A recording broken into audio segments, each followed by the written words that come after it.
So I'm here to show how to create a database and table.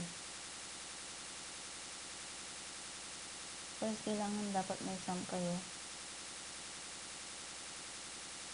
Ito, sum, start, start. Dapat naka-start yung dalawa, yung Apache at MySQL. So, yan. Start na. Then, pupunta ka sa Google Chrome. Then, type the localhost my PHP admin. Ayan.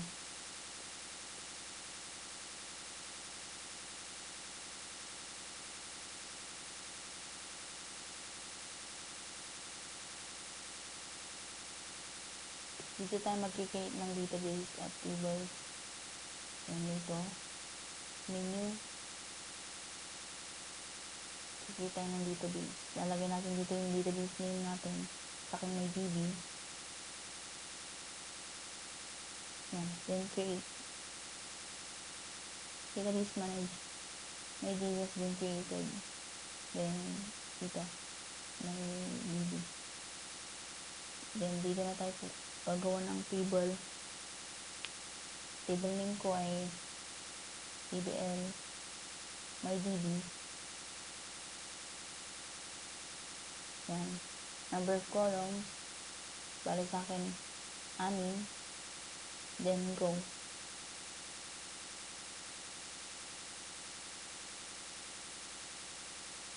Tapos, lalagay ko dito yung ID. Dapat naka-in siya. 11. First name.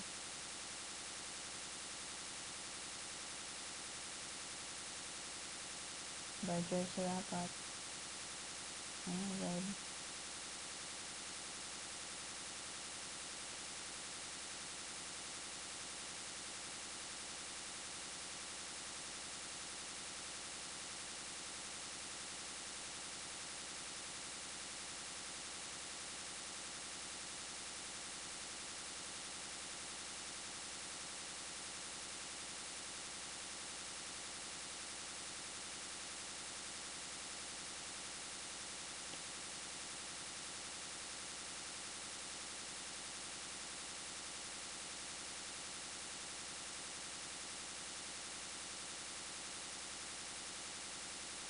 Then, save.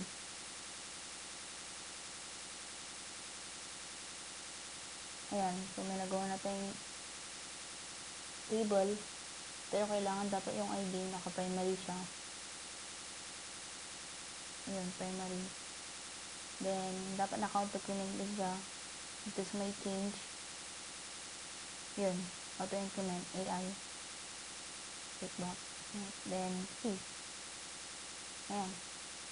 Nagawa na tayong database at table.